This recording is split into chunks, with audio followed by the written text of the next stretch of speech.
The Medellín Cartel had a problem that no legitimate business has ever faced. They were making so much money so fast that they couldn't count it, store it, or spend it quickly enough.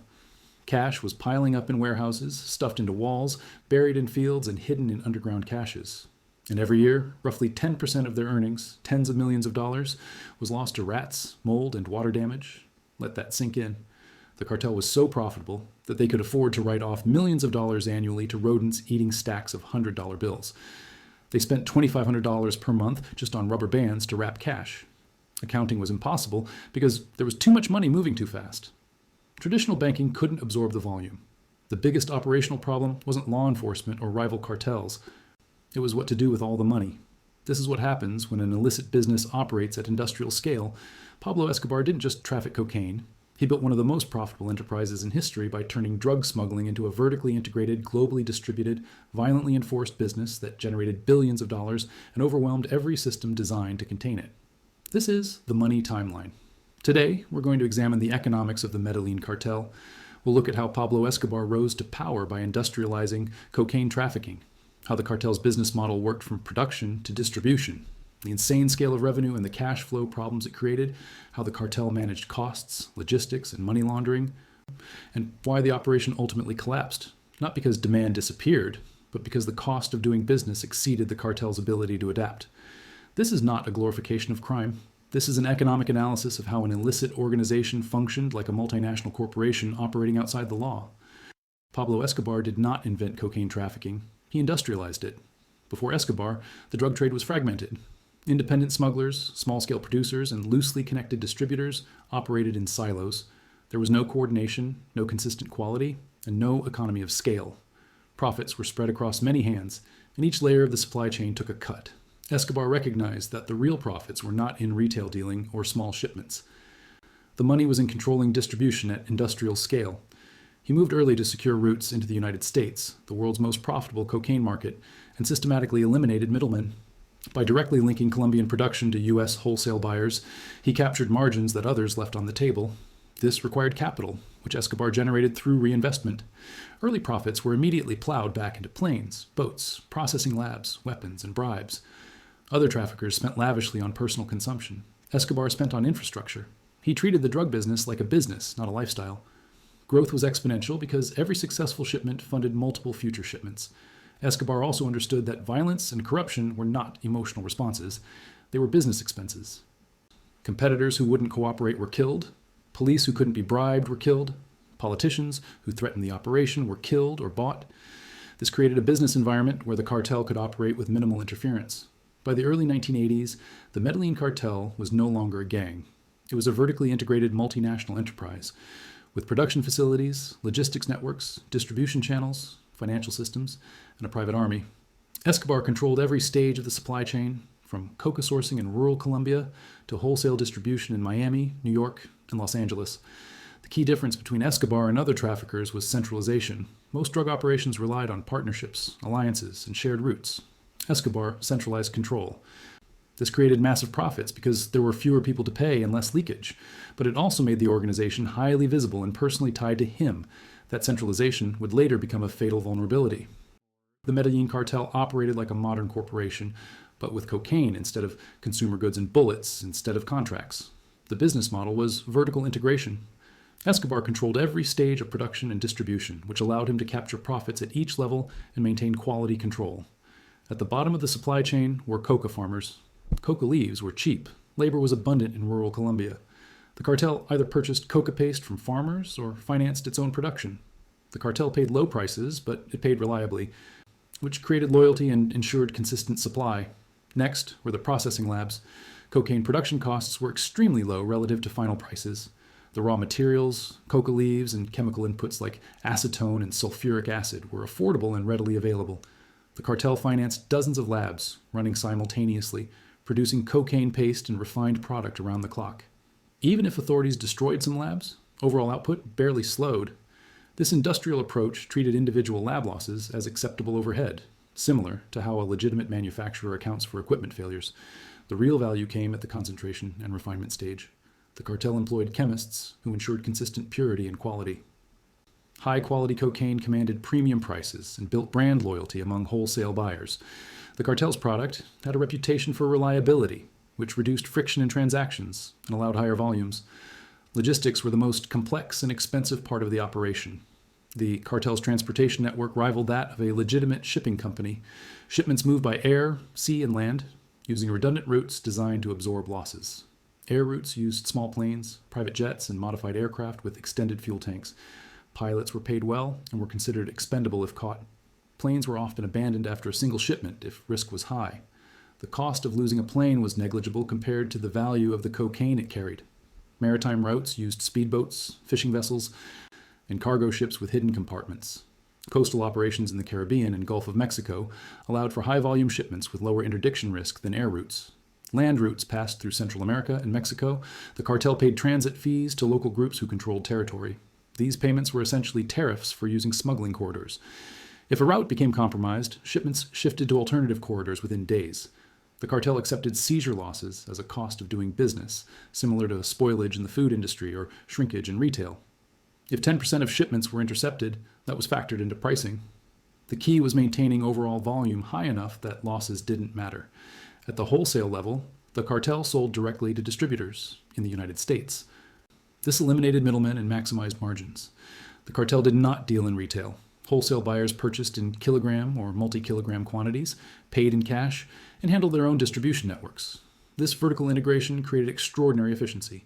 The cartel captured value at every stage, controlled quality, managed risk through redundancy, and maintained pricing power because competitors could not match its scale. The Medellín Cartel generated revenue on a scale that is difficult to comprehend. Exact figures are impossible to verify because the operation was illicit and poorly documented, but credible estimates from law enforcement, journalists, and financial analysts suggest annual revenues in the hundreds of millions to several billion US dollars at peak in the late 1980s. To put this in perspective, the cartel was generating more revenue than many legitimate corporations, and it was doing so with extraordinarily high margins. Production costs for cocaine were minimal. A kilogram of cocaine might cost a few $1,000s to produce in Colombia.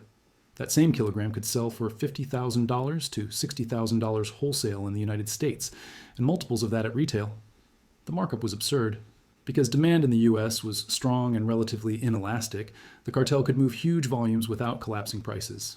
Cocaine was a luxury good with addictive properties, which created consistent demand regardless of price. The cartel effectively operated as a near-monopoly supplier in several U.S. markets, which gave it pricing power at the wholesale level. But this extreme profitability created an operational nightmare. Cash flow was so large that traditional financial systems couldn't handle it. The cartel was paid almost entirely in cash. Credit cards and bank transfers were not options. Wholesale buyers in the U.S. paid in bundled $100 bills. These payments had to be physically collected, transported back to Colombia, counted, stored, and eventually laundered or spent. The scale of cash was staggering. Warehouses were filled with bundled banknotes. Money was stored in farms, stuffed into walls, buried in underground caches, and hidden in vehicles. Much of it sat uncounted because there was simply too much to process. And then there was the loss problem. Cash is a physical asset, and it degrades, stored in humid conditions, exposed to moisture, or left in poorly ventilated spaces. Cash rots. Rats and insects eat it. Mold destroys it. The cartel lost an estimated 10% of its earnings annually to these factors. Tens of millions of dollars were simply written off because the money degraded faster than it could be laundered or spent. The cartel also spent $2,500 per month on rubber bands just to wrap the cash. This trivial expense became significant because of the sheer volume. When your organization goes through that many rubber bands, you know the scale has become absurd. Accounting was functionally impossible. There were no balance sheets, income statements, or audited financials. Much of the operation relied on informal ledgers, memory, and trust backed by the threat of violence. Escobar had a rough sense of cash flow, but precise tracking was impossible. Money moved too fast, through too many hands and too many locations. This cash intensity was both a strength and a weakness. It made the cartel difficult to trace through traditional financial surveillance. There were no wire transfers to monitor, no bank accounts to freeze, but it also made the operation inefficient. Legitimate businesses use banking systems because they are efficient. The cartel couldn't, which imposed enormous logistical and security costs. Despite extraordinary revenues, the cartel had significant costs.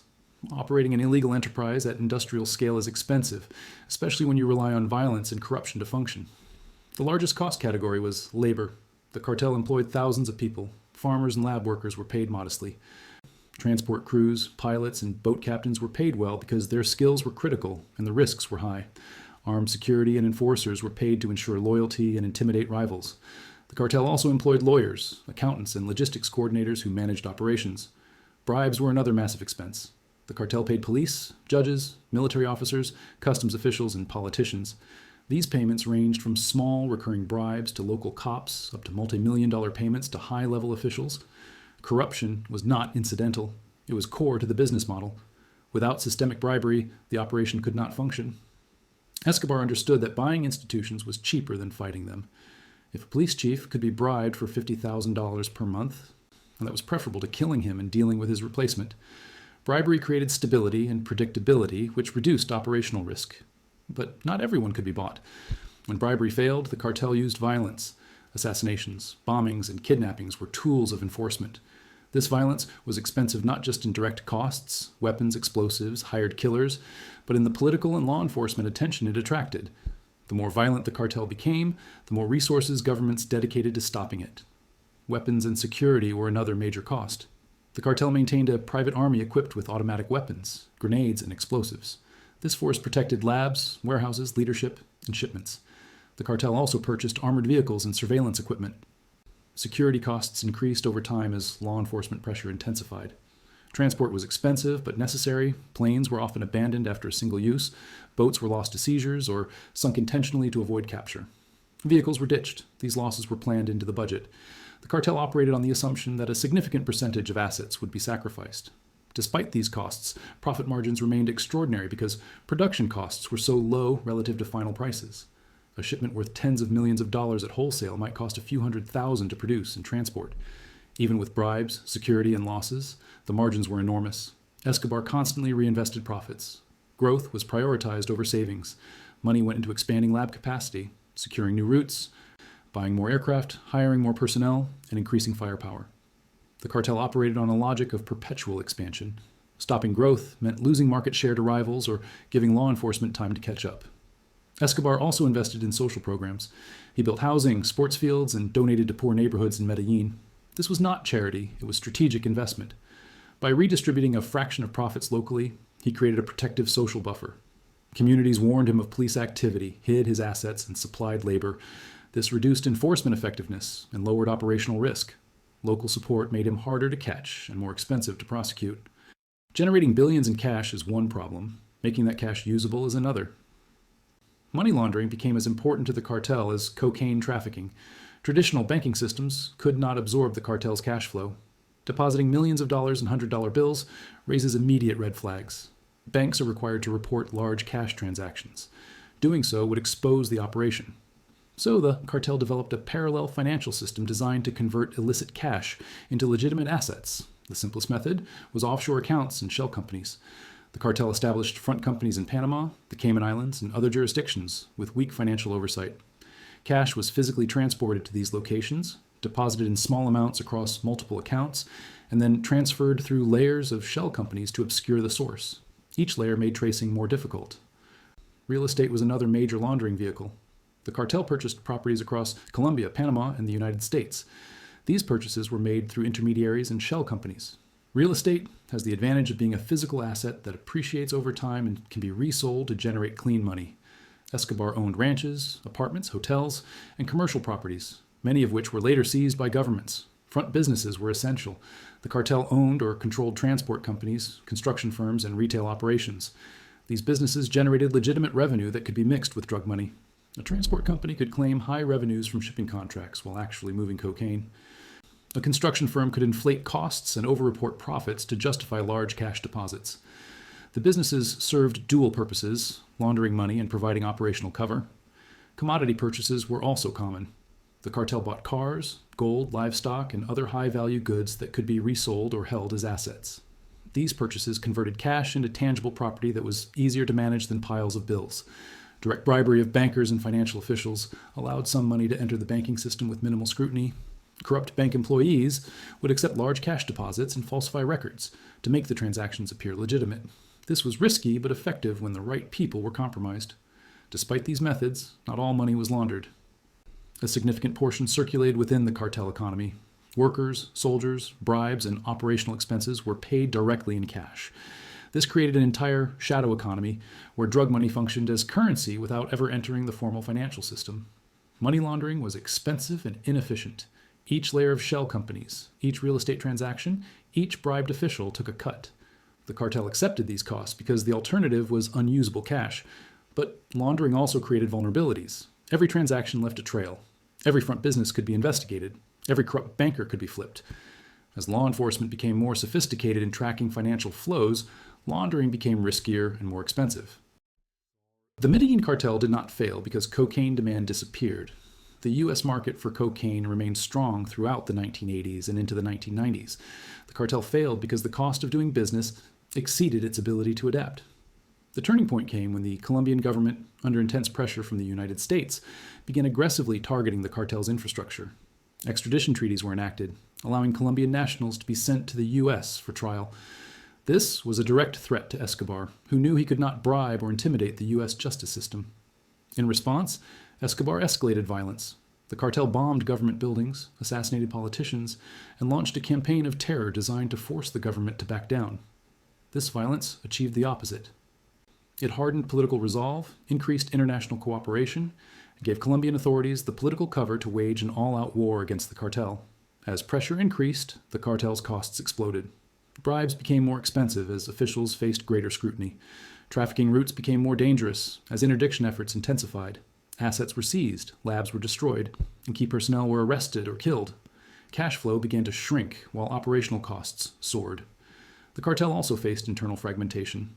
As Escobar became more isolated and paranoid, trust within the organization eroded. Rival factions emerged. Former allies defected. The centralized control that had been a strength became a weakness. When leadership fractured, efficiency collapsed. The final blow came from a combination of U.S. and Colombian special operations. Intelligence agencies tracked Escobar's communications. Rival cartels and paramilitary groups, funded and supported by the government, actively hunted him. On December 2, 1993, Escobar was located and killed in a rooftop shootout in Medellín. With Escobar dead, the Medellín Cartel disintegrated. The organization had been so personally tied to him that his removal destabilized everything. Lieutenants were arrested, routes were compromised, and assets were seized. The business could not function without the central figure who had built and controlled it. Economically, the cartel failed because its cost structure became unsustainable. Extreme violence raised political costs. Bribery became less effective as governments committed resources to enforcement. Logistics became more expensive and dangerous. The business model depended on a permissive environment where the cartel could operate with manageable interference. Once that environment changed, the model broke. This is the fundamental problem with illicit enterprises at industrial scale. They generate enormous short-term profits, but they cannot survive sustained state-level opposition. Legitimate businesses operate within legal frameworks that provide stability and predictability. Illegal businesses operate in a constant state of conflict with the state, which imposes costs that eventually exceed revenues.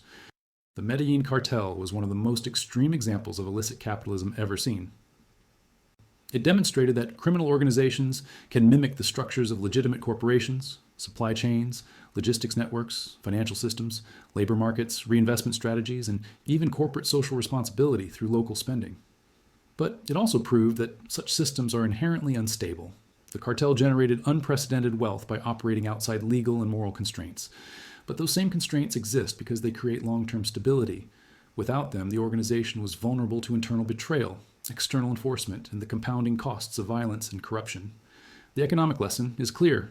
Scale, efficiency, and vertical integration can create immense profits in any market, legal or illegal. But profitability alone does not guarantee survival. Structure matters. Institutions matter. And operating outside the law imposes costs that no amount of revenue can indefinitely overcome. Pablo Escobar built an economic empire, but he built it on a foundation that guaranteed its own destruction. Thanks for watching The Money Timeline.